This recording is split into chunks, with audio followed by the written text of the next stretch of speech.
সেগুলোকে মেনে কোথায় কোথায় আমাদের অসুবিধা হচ্ছে সেগুলোকে সংশোধন করতে হবে।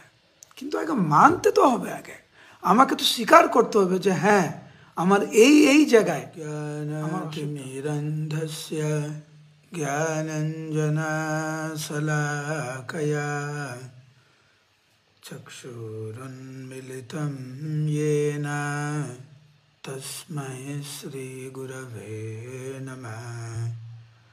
নমঃ ওম বিষ্ণুপদায় कृष्णपृष्ठाय भूतले श्रीमते भक्तिवेदान्त स्वामिन् इति नामिने।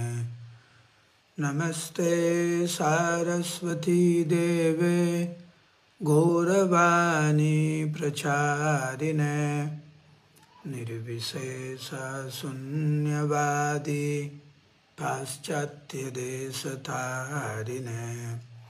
वञ्चाकल्पतरुभ्यश्च कृपासिन्धुभ्य एव च पतितानं पावनेभ्यो वैष्णवेभ्यो नमो नमः।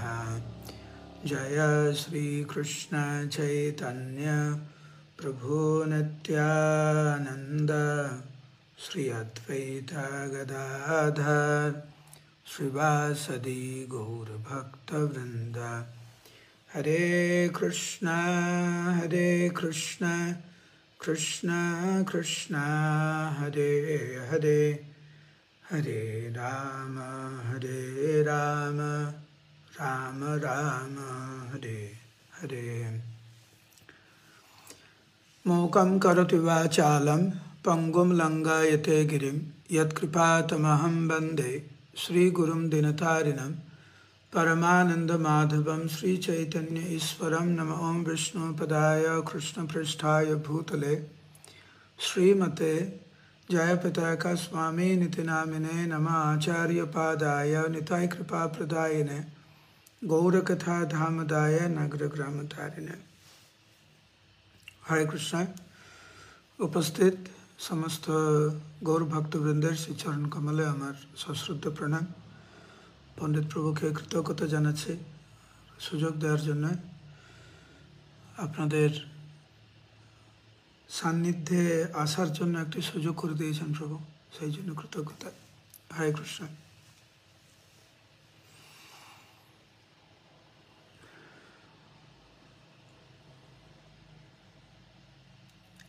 যুব সমাজ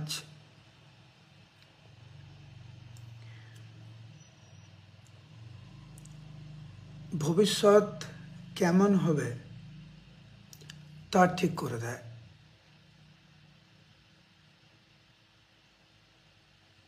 ভবিষ্যতে ইসকন কেমন হবে, ইসকন কেমন পরিচালনায় কেমন ভাবে পরিচালিত হবে, ভক্তদের সাধন ভজন কেমন হবে, ভবিষ্যতের প্রজন্ম একে অপরের সাথে কেমন ব্যবহার করবে,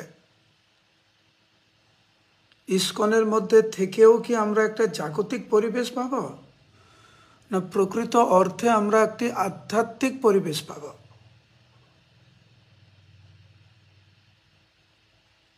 সেটা ঠিক করবে যুব সমাজ।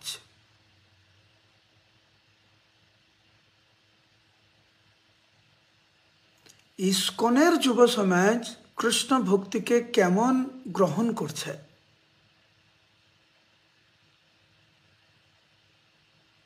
এই প্রজন্ম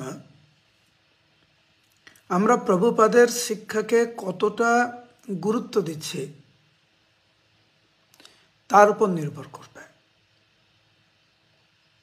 কতটা প্রভুপাদকে কেবল মৌখিকভাবে স্বীকার করছে আর কতটা বাস্তবিকভাবে প্রভুপাদের শিক্ষাকে আমাদের জীবনে বাস্তবিক প্রয়োগ করছে তার উপর নির্ভর করবে।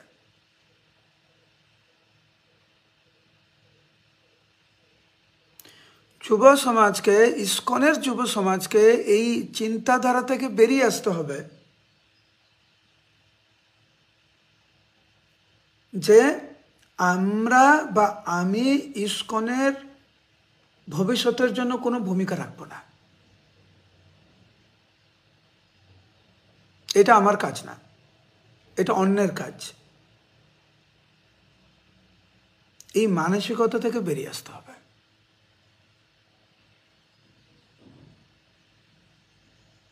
ইসকনের প্রত্যেকটি সদস্যের একটি গুরুত্বপূর্ণ ভূমিকা রয়েছে, অনুকূল ভূমিকা, প্রতিকূল ভূমিকা না। তার মধ্যে সবচাইতে গুরুত্বপূর্ণ হচ্ছে কে পালন করছে, কে পালন করছে না। এটার উপরে যে বেশি প্রাধান্য না দিয়ে আমি নিজে প্রভুপাদের শিক্ষাকে আমি গ্রহণ করব, আমি ওইভাবে জীবনযাপন করব। এই রকম প্রত্যেকটি সদস্য যদি প্রভুপাদের শিক্ষার উপর আধারিত হয়ে তাদের জীবনযাপন হয়, এইটি হচ্ছে ইসকনের ভবিষ্যতের জন্য সবচাইতে বড় অবদান। অনেকে ভাবে না পদ পেতে হবে, এটা পেতে হবে, ওটা পেতে হবে, তাহলে আমি ইসকনের জন্য ভূমিকা রাখতে পারবো না।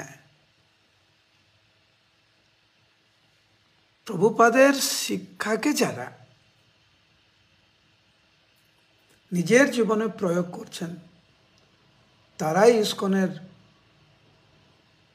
ভবিষ্যতের জন্য একটি বড় ভূমিকা রাখছেন।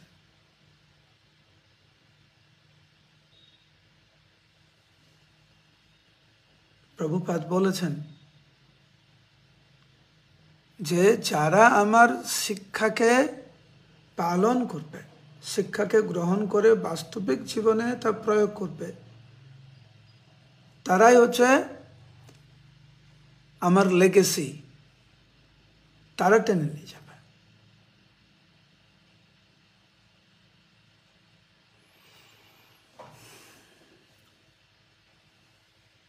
কিন্তু আমাদেরকে বাস্তবতা বুঝতে হবে।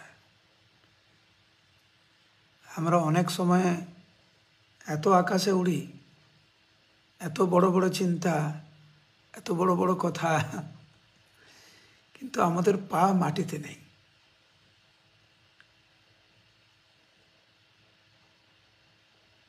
তো আজকের বিষয় হচ্ছে কি করে আমরা একটু বাস্তববাদী হতে পারি, আমাদের বাস্তবিক জীবনের বাস্তবতা, দৈনন্দিন জীবনের বাস্তবতা। আমরা চাই অনেক কিছু, হতে চাই অনেক কিছু, যতক্ষণ না পর্যন্ত আমরা আমাদের জীবনের বাস্তবতা না মেনে নিচ্ছি, ততদিন কিন্তু আমরা আমাদের জীবনে উন্নতি করতে পারবো না, না আমরা পরের জীবনে কোনো উন্নতি করতে পারবো। অপরের জীবনে আমাদের সেরকম কোনো ভূমিকা থাকবে না যদি আমরা আমাদের ব্যক্তিগত জীবনের বাস্তবতা যদি না মেনে নেই। নিজেকে সাহায্য করতে পারবো না, অপরকে সাহায্য করতে পারবো না।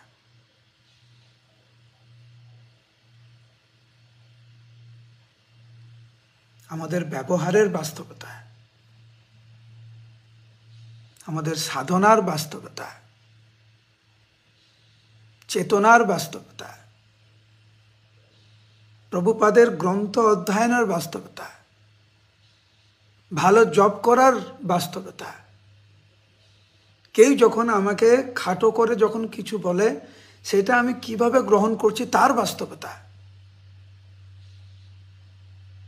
সকালে মঙ্গলারতি উঠার বাস্তবতা, 4টে নিয়ম পালন করার বাস্তবতা, সোশ্যাল মিডিয়ার দ্বারা প্রতিকূলভাবে প্রভাবিত না হওয়ার বাস্তবতা।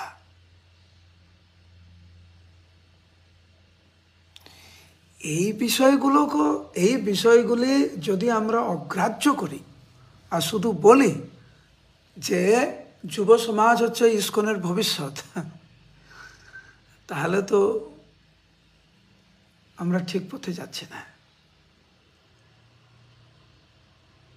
আমরা যদি বলি যে ইসকনের যুব সমাজ হচ্ছে ইসকনের ভবিষ্যৎ, তাহলে এই মুহূর্তে যুব সমাজের যে বাস্তবতা সেটাকে দেখতে হবে আগে, মানতে হবে আগে, মেনে কোথায় কোথায় আমাদের অসুবিধা হচ্ছে সেগুলোকে সংশোধন করতে হবে। কিন্তু আগে মানতে তো হবে, আগে আমাকে তো স্বীকার করতে হবে যে হ্যাঁ আমার এই এই জায়গায় আমার অসুবিধা।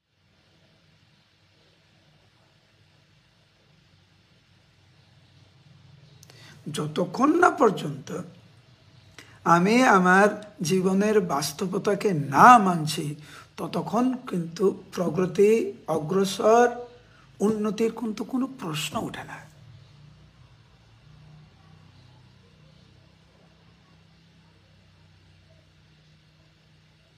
যেমন প্রভুপাদ বলে গেছেন যে ওনার গ্রন্থ প্রত্যেকটা দিন কমপক্ষে 1 ঘন্টা করে অধ্যয়ন করা। আপনি বলুন, আপনারা সবাই বলুন, এখানে কত ভক্ত রয়েছে, কয়জন আমরা বলি না বাংলায় বুকে হাত রেখে আমরা বলতে পারবো যে হ্যাঁ আমরা প্রত্যেকটা দিন প্রভুপাদের গ্রন্থ কমপক্ষে আমরা 1 ঘন্টা পড়ি? তাহলে বাস্তবতা কোথায়?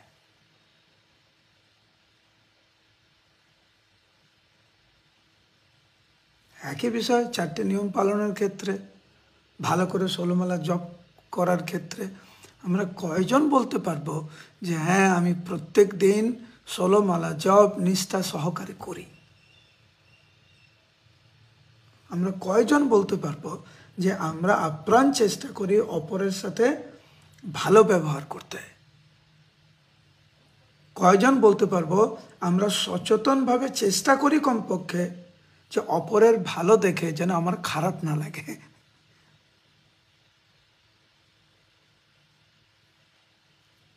আমরা বুকে হাত দিয়ে বলতে পারবো যে হ্যাঁ আমি যখন অন্যের ভালো দেখি সত্যিকার আমার ভালো লাগে?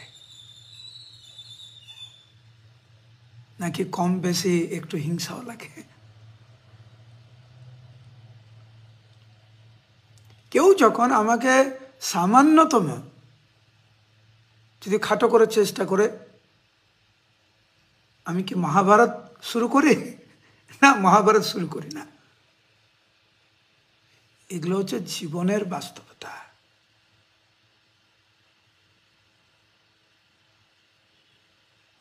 আমরা যদি কৃষ্ণ ভক্তিতে এগোতে চাই আমাদের কিন্তু আমাদের জীবনের বাস্তবতা মানতে হবে। একই বিষয় কিন্তু জাগতিক জীবনেও প্রযোজ্য। আপনারা যারা পড়াশোনা করছেন, এখন সকাল 10টার আগে ঘুম থেকে ওঠা হয় না, সকাল 11টায় ব্রেকফাস্ট, সন্ধ্যা 5টায় হচ্ছে লাঞ্চ, আর ডিনার হচ্ছে রাত 1টা থেকে 1:30টার মধ্যে। আপনারা বলুন এটা কি একটা ভালো স্টুডেন্টের লক্ষণ? কিন্তু আমরা আদর্শ স্টুডেন্ট লাইফের কথা বলছি। তো আমাদের বাস্তবতা মানতে হবে, এবং যদি আমরা বাস্তবতা মানি তাহলেই কিন্তু আমরা এগোবো। আমি বারবার এই কথাটার উপরে জোর দিচ্ছি এই কারণে যে আমাদের জীবনের বেশিরভাগ সমস্যার কারণ হচ্ছে যে আমরা জীবনের বাস্তবতাকে মানতে চাই না।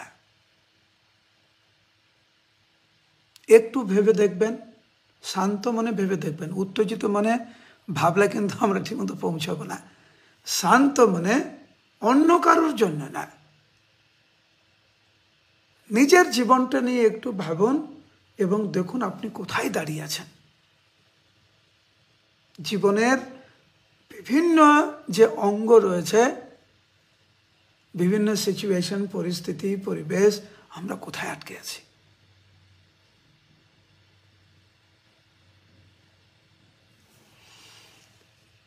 এইগুলো সব মাথায় রেখেও একটা বিষয় কিন্তু আমাদের নিশ্চিন্তে থাকা উচিত। ভগবান কিন্তু এই জগৎকে সৃষ্টি করেছেন এক বিশেষ পরিকল্পনা মাফিক। এবং সেই পরিকল্পনা কিন্তু ভগবানের পরিকল্পনা। আপনি এবং আমি চাইলেও কিন্তু ভগবানের পরিকল্পনাকে আমরা কিন্তু এড়িয়ে যেতে পারবো না, এটা সম্ভব নয়। এবং ভগবানের যে পরিকল্পনা, তার অন্যতম বিষয় হচ্ছে যে এই জগতে ন্যূনতম বিষয়গুলি থেকে আমরা বঞ্চিত হব। আপনি অনেক সেবা করছেন, কিন্তু আপনার বদনাম হবে। এইটা হচ্ছে ভগবানের পরিকল্পনা। হরে কৃষ্ণ। আপনি অনেক ভালো থাকার চেষ্টা করছেন, কিন্তু ভগবানের পরিকল্পনা হচ্ছে আপনি যতই চেষ্টা করুন আপনি ভালো থাকতে পারবেন না। আপনি প্রত্যেকদিন জিমে যেতে পারেন, এই 6 প্যাক বড় মাসল হতে পারে, কিন্তু ভগবানের পরিকল্পনা হচ্ছে ধীরে ধীরে ওই শরীরটা পুরো ভেঙে পড়বে একদিন। আপনি যে আমরা যে অহংকার করে কেউ কেউ বলেন আমি প্রত্যেকদিন জিমে যাই, এত কিলোমিটার দৌড়াই, আমার 6 প্যাক আছে, এটা আছে, ওটা আছে। ভগবানের পরিকল্পনা হচ্ছে মুহূর্তের মধ্যে, কিছু সময়ের মধ্যে ওই ব্যক্তিটা চলাফেরা করতে পারছে না। এটা ভগবানের পরিকল্পনা। আমরা এই জগতে তথাকথিত প্রেম খুঁজি, আমি জাগতিক কথা বলছি। কত পাগল আমরা সেই ভালোবাসা পাওয়ার জন্য, সেই প্রেম, তথাকথিত এই জগতের প্রেম পাওয়ার জন্য, যার জন্য অনেকে পড়াশোনা করছে। কিন্তু অনেকে পড়াশোনা করছে যে একটা জীবনে একটা স্থিতিশীল পরিস্থিতি আসবে, আসল প্রেম নিয়ে জীবনযাপন করব, আসল ভালোবাসা নিয়ে জীবনযাপন করব। এটা আমাদের পরিকল্পনা। ভগবানের পরিকল্পনা হচ্ছে এগুলো সব ভেঙে চুরমার হয়ে যাবে।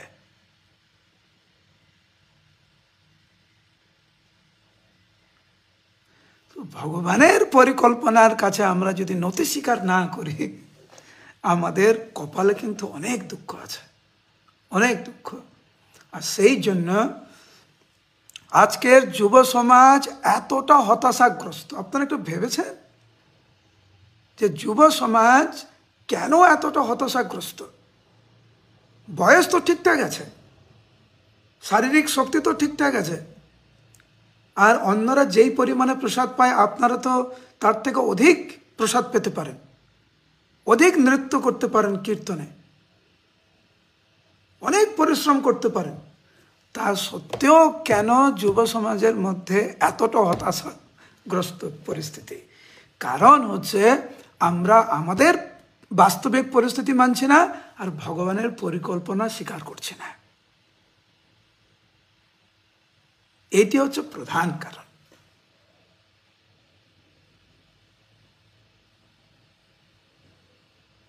তার জ্বলন্ত দৃষ্টান্ত হচ্ছে ধ্রুব মহারাজ। আপনারা জানেন মহাপ্রভুর খুব প্রিয় বিষয় ছিল ধ্রুব মহারাজ। মহাপ্রভু শতবার এই ধ্রুব চরিত্র শ্রবণ করেছেন গদাধর পণ্ডিতের কাছে। আমি মাঝে মাঝে ভাবি শ্রীমান মহাপ্রভু কেন এই গদাধর পণ্ডিতের থেকে কেন বারবার প্রহ্লাদ চরিত্র এবং ধ্রুব চরিত্র শ্রবণ করেছেন? কারণ এই দুজনে নিজেদের বাস্তবতা স্বীকার করেছেন এবং ভগবানের পরিকল্পনা স্বীকার করেছেন। এই জন্য হাজার হাজার বছর পূর্বের কাহিনী আমাদের কাছে আদর্শ দৃষ্টান্ত স্বরূপ।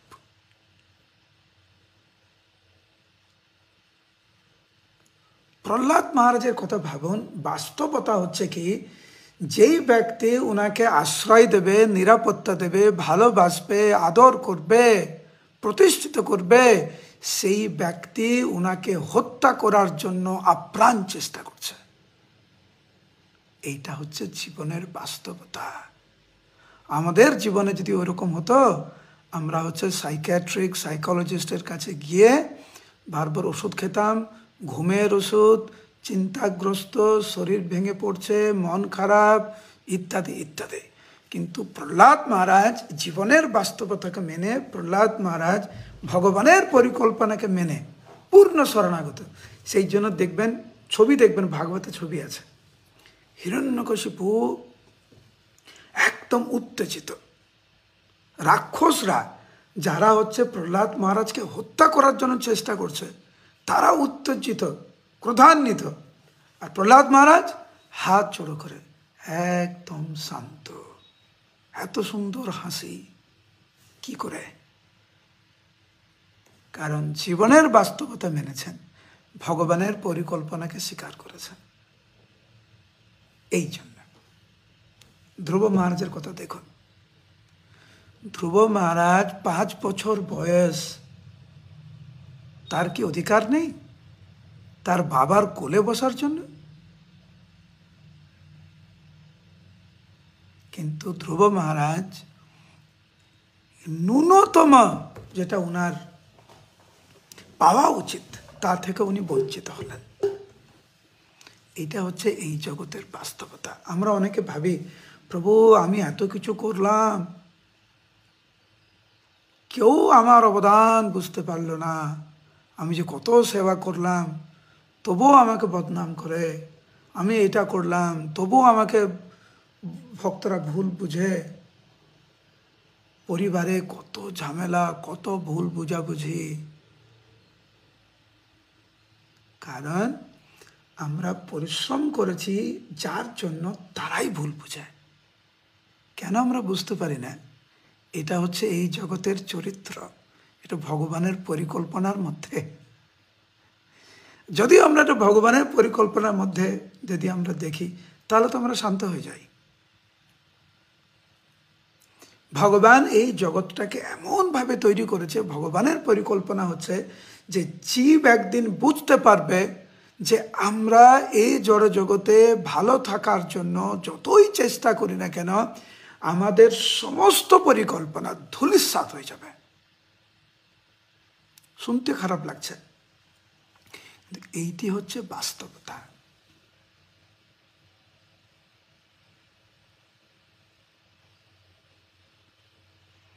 সমুদ্রের ফেনা যেন ক্ষণে সৃষ্টি ক্ষণে লয়। আবার বলছি, সমুদ্রের ফেনা যেন ক্ষণে সৃষ্টি ক্ষণে লয়।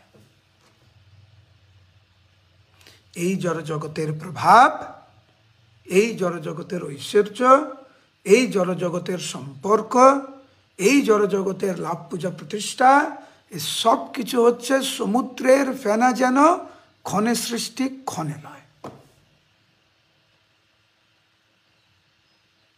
এইটা আমরা যেই দিনকার বুঝব, সেই দিনকার কিন্তু আমরা শান্ত হব। আমরা কেন ভেঙে পড়ি? কারণ আমাদের ভাব হচ্ছে কি, যেহেতু এটা আমি তৈরি করেছি, আমার প্রচেষ্টায় এসছে, আমি ভোগ করব। ভগবানের পরিকল্পনা আলাদা। আপনি পরিশ্রম করবেন, নাম পাবে আরেকজন। এইটি হচ্ছে ভগবানের পরিকল্পনা। আমি গতকাল একজনের সাথে কথা বলছিলাম, একজন মন্দিরের অধ্যক্ষ। উনি বলছেন যে আমি তো সব কিছু করলাম, কিন্তু আমাকেই এখন কেউ পাত্তা দিচ্ছে না। তখন আমি বললাম, এইটি ভগবানের পরিকল্পনা। আপনি ভাবছেন আপনি সব কিছু করেছেন, কষ্ট কে পাবে? কষ্ট তো আপনিই পাবেন।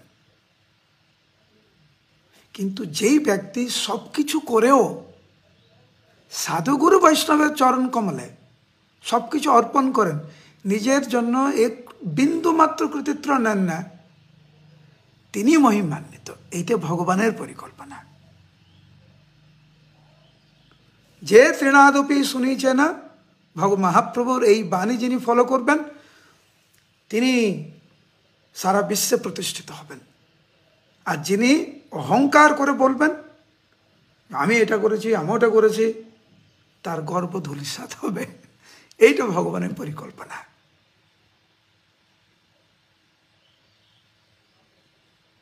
এটি বাস্তবতা।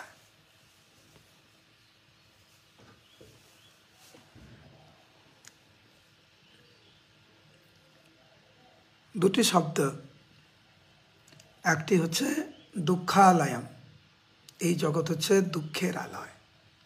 আরেকটি শব্দ হচ্ছে আনন্দলোক, আনন্দ, কেবল আনন্দ। এই জগৎ কিন্তু দুঃখালয় এবং আনন্দলোক, দুটি শব্দই কিন্তু আমাদের এই ভৌতিক সংসারের ক্ষেত্রে প্রযোজ্য। হরে কৃষ্ণ, বুঝতে পারছেন? দুঃখালয়ম এবং আনন্দলোক, এই দুটি শব্দই কিন্তু এই জগতের ক্ষেত্রে প্রযোজ্য। যারা ভগবানের পরিকল্পনাকে মানবে তাদের জন্য এই জগৎ হচ্ছে আনন্দলোক। যারা ভগবানের পরিকল্পনাকে মানবে না তাদের জন্য পদম পদম ইয়াদ বিপদম আর দুঃখালয়ম অশাশ্বতম। যারা ভগবানের চরণ কমলে পূর্ণরূপে শরণাগত, প্রভুপাদের শিক্ষাকে যারা পূর্ণরূপে গ্রহণ করেছেন তাদের জন্য কিন্তু এই জগৎ আনন্দলোক। আর যারা তথাকথিত স্বাধীন বলে মনে করে নিজেদেরকে, ভগবানের পরিকল্পনাকে অগ্রাহ্য করে, তাদের জন্য এই জগৎ দুঃখময়।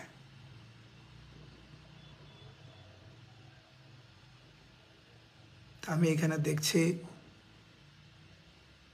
যে এখানে কয়েকশো ভক্ত রয়েছেন আপনারা, বেশিরভাগই যুব সমাজ। আমি অনুরোধ করছি হাত জোড়ো করে যে আমার কথায় কেউ নিরুৎসাহিত হবেন না, কিন্তু বাস্তবতাটাকে মেনে নেন। সেটা বাস্তবতাটা কি? আমাদের একটি শরীর রয়েছে, সেই শরীরের ভরণ পোষণ করার জন্য হ্যাঁ আমাদের কিছু করতে হয়, কিছু দায়িত্ব পালন করতে হয়। সেই দায়িত্বকে কিন্তু আমরা অগ্রাহ্য করতে পারি না, সেটা ঠিক আছে।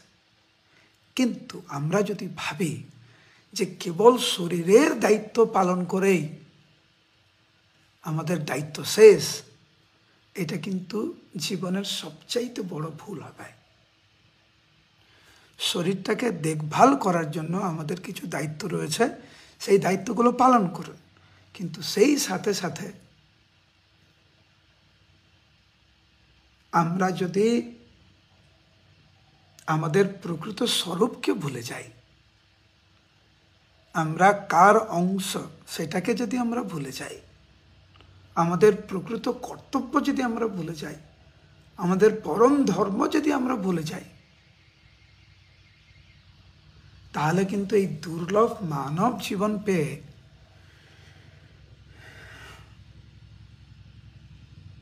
we are not doing justice.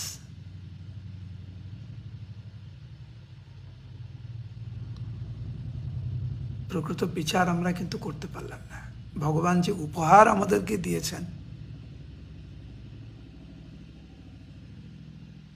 তার দায়িত্ব কিন্তু যথার্থ রূপে আমরা পালন করতে পারলাম না।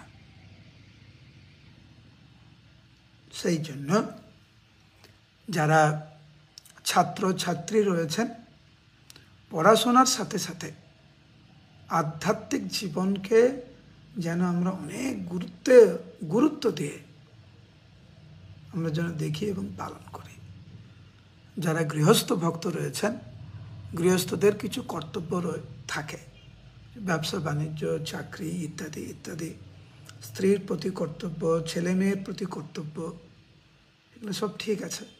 কিন্তু এই সব করতে গিয়ে যদি আমরা বলতে থাকি জপ করার সময় নেই, গ্রন্থ অধ্যয়ন করার সময় নেই, সাধন ভজন করার সময় নেই, প্রচারের জন্য সময় নেই, একটু ভেবে দেখবেন।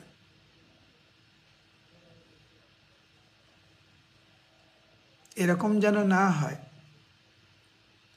যে তথাকথিত কাজকর্মে এতটাই ব্যস্ত, আসল দায়িত্ব আমরা ভুলে গেলাম। তারপরে বার্ধক্যে এখন ভকতি বিনোদ, কাঁদিয়া কাতর অতি, না ভজিয়া তোরে, দিন বৃথা গেল, এখনো কি হবে গতি। এরকম যেন না হয়। তো আমি সবার কাছে অনুরোধ করছি, ব্রহ্মচারী, গৃহস্থ, বানপ্রস্থ, সন্ন্যাস, ব্রাহ্মণ, ক্ষত্রিয়, বৈশ্য, শূদ্র, 4টি বর্ণ এবং 4টি আশ্রম রয়েছে। তো বিশেষ করে 4টি যে আশ্রম রয়েছে, সবার কিছু কর্তব্য থাকে, কিছু লৌকিক কিছু কর্তব্য থাকে আমাদের। সেইটা করতে গিয়ে আমাদের যে পরম কর্তব্য, সেইটা যেন আমরা না ভুলে যাই, এটি আপনাদের কাছে অনুরোধ। হরে কৃষ্ণ কৃষ্ণ কৃষ্ণ হরে হরে, হরে রাম রাম রাম হরে হরে।